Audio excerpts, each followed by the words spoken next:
Microsoft word की insert tab से और इंसर्ट टैब में से लिंक्स के टूल ग्रुप से स्टार्ट करते हैं। तो इसमें 3 ऑप्शन है लिंक्स के टूल ग्रुप में, हाइपरलिंक, बुकमार्क और क्रॉस रेफरेंस। तो हाइपरलिंक को हम यूज़ करते हैं लिंक बनाने के लिए। आप नेम के साथ कोई भी फाइल अटैच कर सकते हैं हाइपरलिंक के ज़रिए, और जैसे ही आप उस नेम पे क्लिक करेंगे तो जो उसके साथ लिंक्ड फाइल है वो फाइल ओपन हो जाता है। इसमें आप ऑडियो वीडियो या माइक्रोसॉफ्ट ऑफिस के किसी भी सॉफ्टवेयर की फ़ाइल को लिंक कर सकते हैं। मिसाल के तौर पे देखें, मैं यहाँ पे नेम लिख रहा हूँ माई डॉक्यूमेंट।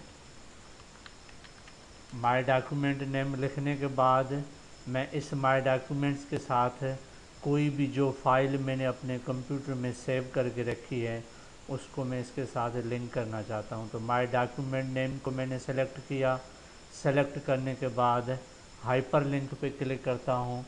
हाइपर लिंक पे क्लिक जैसे ही मैं करता हूँ तो कह रहा है कि आप इसके साथ कौन सी फ़ाइल अटैच करना चाहते हैं और कहाँ से।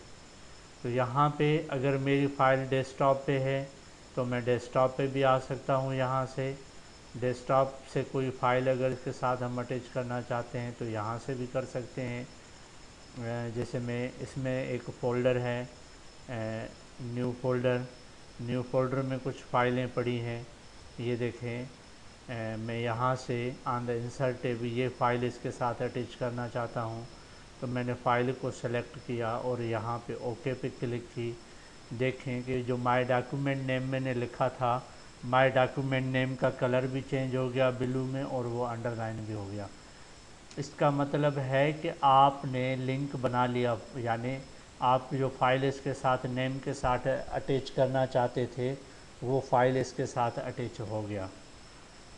तो इसीलिए यहाँ पर अंडरलाइन और ये कलर आ जाता है। जैसे ही मैं इसके ऊपर कर्सर ले आता हूँ यहाँ पे लिखा हुआ आता है कि control plus click to follow link है, यानी अपने कीबोर्ड से कंट्रोल प्रेस करके रखें। अगर आप उस लिंक को ओपन करना चाहते हैं कंट्रोल को प्रेस करके रखें और इसके ऊपर क्लिक करें और येस करें, तो जो फाइल इसके साथ हमने अटैच किया था वो फाइल ओपन हो गया। ये देखें, ये एक दूसरी फ़ाइल है जो हमारे कंप्यूटर में सेव है और इस फाइल को मैंने लिंक किया हुआ है माय डॉक्यूमेंट नेम से, यहाँ पे जो डेस्कटॉप पे लिखा हुआ है। इसी तरह मैं एक और नेम लिखता हूँ यहाँ पे, मिसाल के तौर पे माय सीवी लिखता हूँ। मैं यहाँ पे माय सीवी लिख लिया और इस नेम को मैं सेलेक्ट करके यहाँ हाइपर लिंक पे क्लिक करता हूँ। तो ये पूछ रहा है कि आप इसके साथ क्या अटैच करना चाहते हैं। मैं यहाँ पे डेस्कटॉप पे आता हूँ। डेस्कटॉप पे आने के बाद न्यू फोल्डर पे आता हूँ। न्यू फोल्डर में कुछ फ़ाइलें पड़ी हुई हैं। वाविल वर्ड्स को मैं सेलेक्ट करता हूँ, यहाँ से ओके करता हूँ। तो माय सीवी का नेम जो है वो जो नेम लिखा हुआ है नेम का कलर भी चेंज हो गया और ऑटोमेटिक अंडरलाइन भी हो गया। इसका मतलब है कि इसके साथ हमने फ़ाइल अटैच कर लिया, लिंक कर लिया। अब इसको ओपन करने के लिए कंट्रोल को प्रेस करके रखूँगा मैं और इस नेम पे क्लिक करूँगा तो और येस करूँगा तो यहाँ पर ये नेम ओपन हो जाएगा। ये देखें, ये नेम ओपन हो गया। तो उम्मीद है कि आप लोगों को हाइपर लिंक का ऑप्शन समझ आ गया होगा। उसके बाद अगला ऑप्शन है हमारे पास बुकमार्क। तो मैं यहाँ पे ये पहला डेटा सेलेक्ट करके कंट्रोल ए करके डिलीट करता हूँ। बुकमार्क का ऑप्शन हम इस्तेमाल करते हैं माइक्रोसॉफ्ट वर्ड में। अगर हम कोई रीडिंग कर रहे हैं और किसी जगह पे हमने रीडिंग को छोड़ा है और फिर दोबारा हम कल से वहीं से स्टार्ट करेंगे तो हमें कैसे याद रहेगा कि हमने यहाँ तक पढ़ा था। इसके लिए हम बुकमार्क को इस्तेमाल करते हैं। मैं यहाँ पर कुछ पैराग्राफ लेकर आना चाहता हूँ। पैराग्राफ के लिए इक्वल साइन प्रेस करता हूँ। इक्वल साइन देने के बाद RAND रेंड लिखता हूँ, ब्रैकेट स्टार्ट, और उसके बाद मैं इसमें लिखता हूँ 8, यानी 8 पैराग्राफ आएँ और हर पैराग्राफ मुश्तमिल हो 8 लाइन पर। ब्रैकेट ओवर दिया, इंटर प्रेस किया तो इस डॉक्यूमेंट में यहाँ पर राइटिंग आ गई। और इस राइटिंग में देखें, मिसाल के तौर पर मैंने यहाँ से पढ़ना शुरू किया है और मैं यहाँ पे छोड़ रहा हूँ। मैं कल से फिर यहाँ से पढ़ना स्टार्ट करूँगा। तो इस नेम को मैं ऐड कर देता हूँ बुकमार्क में। यहाँ पे बुकमार्क में आके मैं यहाँ पे इसको लुक लिखता हूँ, इसको ऐड करता हूँ। मैंने ऐड कर लिया तो ये नेम बुकमार्क में ऐड हो गया। उसके बाद मैं डॉक्यूमेंट क्लोज़ करके जब दूसरे दिन मैं इस डॉक्यूमेंट को ओपन करूँगा तो मुझे याद नहीं है कि मैंने पढ़ना कहाँ पे छोड़ा था, अब मुझे कहाँ से स्टार्ट करना चाहिए। और अगर मैंने बुक मार्क किया था तो मैं बुक मार्क ऑप्शन में आऊँगा यहाँ पर, और लिखा हुआ है लुक का ऑप्शन। इस नेम को लुक लिखा हुआ है, यानी यहाँ पर मैंने छोड़ा था। लुक को सेलेक्ट किया और यहाँ पे गो टू किया तो ये देखें ऑटोमेटिक यहाँ पर सिलेक्शन आ गई। मैं बुक मार्क को क्लोज़ करके यहाँ से पढ़ना शुरू कर सकता हूँ। इसी तरह आप इस बुक मार्क में और भी ऐड कर सकते हैं नेम्स। जैसे मैंने फिर उसके बाद मैंने यहाँ तक पढ़ा ब्लॉक्स तक, मैं ब्लॉक्स को सेलेक्ट करता हूँ और बुक मार्क में आके मैं यहाँ पर इसको नेम देता हूँ ब्लॉक्स। नेम दे दिया और इसको मैंने ऐड कर दिया। ऐड कर देने के बाद अगर मुझे याद नहीं रहता कि ब्लॉक्स कहाँ पे है और कहाँ तक मैंने छोड़ा था पढ़ना और कहाँ से मैंने स्टार्ट करना है, तो आप बुक मार्क पे आएँ और ये ब्लॉक्स है, इस नेम को सेलेक्ट करें। सेलेक्ट करने के बाद गो टू ऑप्शन पे आएँ। ये देखें कि हमें बुक मार्क ऑप्शन जो है वहीं पर लेकर आया है जहाँ पे हमने ब्लॉक्स को ऐड किया था। दोस्तों इसी मकसद के लिए हम यूज़ करते हैं बुक मार्क ऑप्शन को। और बुक मार्क के बाद आगे जो हमारे पास ऑप्शन है वो है क्रॉस रेफरेंस। क्रॉस रेफरेंस को हम इस्तेमाल करते हैं लिंक बनाने के लिए। जिस तरह हमने बुक मार्क को इस्तेमाल किया या हाइपर लिंक को किया, यहाँ पे मैं क्या करता हूँ क्रॉस रेफरेंस के लिए आप पहले फर्स्ट पेज को आप खाली रखें, उसके बाद आप नेक्स्ट पेज पे कुछ लिखें और उन राइटिंग को आप हेडिंग्स दें। जैसे मैंने यहाँ से इस टेक्स्ट को मैं कन्वर्ट करना चाहता हूँ, ट्रांसफ़र करना चाहता हूँ अगले पेज पर, तो मैंने यहाँ पे कर्सर रखा ऑन के आगे और पेज ब्रेक करता हूँ तो फर्स्ट पेज देखें। मैं जूम आउट करता हूँ तो फर्स्ट पेज हमारा खाली हो गया और टेक्स्ट को हमने ट्रांसफ़र कर लिया अगले पेज पर। अब ये पैराग्राफ है, सेकंड पेज पे जो पहला पैराग्राफ है यहाँ पे क्लिक करके इसके ऊपर मैं यहाँ पे इस लाइन में एंटर प्रेस करता हूँ। एक दफ़ा इसको नीचे ले आता हूँ यहाँ पे क्लिक करके और होम में से मैं यहाँ पे हेडिंग देता हूँ, हेडिंग वन देने के बाद इस पैराग्राफ को मैं टाइटल देता हूँ यहाँ पर कंप्यूटर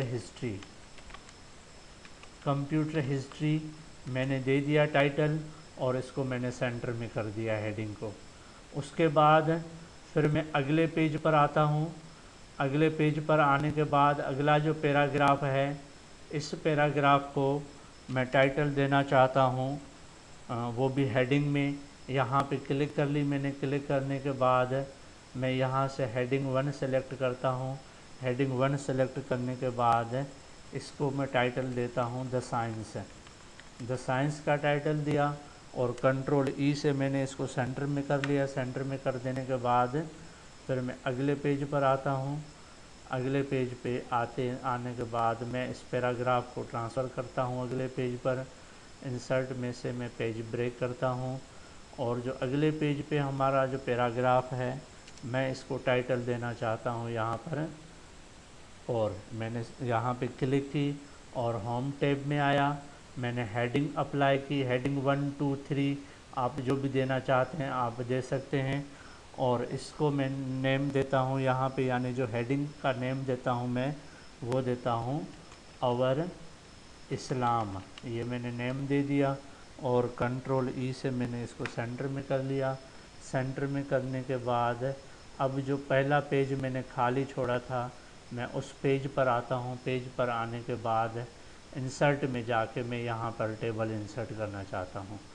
मैंने यहाँ पर 3 कॉलम लिए हैं और 3 रो।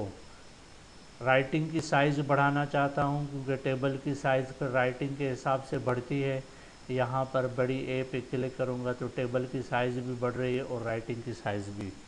तो पहले कॉलम है जो रो है मैं यहाँ पे सीरियल नंबर देता हूँ और उसमें अगले में मैं यहाँ पे लेसन लिखता हूँ। लेसन के बाद मैं पेज नंबर देता हूँ, यानी जो हमने हेडिंग्स दी हैं उसको हम क्रॉस रेफरेंस के ज़रिए से यहाँ पर उन हेडिंग को लेकर आना चाहते हैं कि हेडिंग भी ऑटोमेटिक आ जाएं, और हेडिंग के बाद हम यहाँ पर इसमें लेसन भी लेकर आना चाहते हैं और उसका पेज नंबर भी। सीरियल नंबर में मैं यहाँ पे नंबर 1 देता हूँ। लेसन में आने के बाद मैं इंसर्ट टैब में आता हूँ। इंसर्ट टैब में आते ही क्रॉस रेफरेंस में आ जाता हूँ।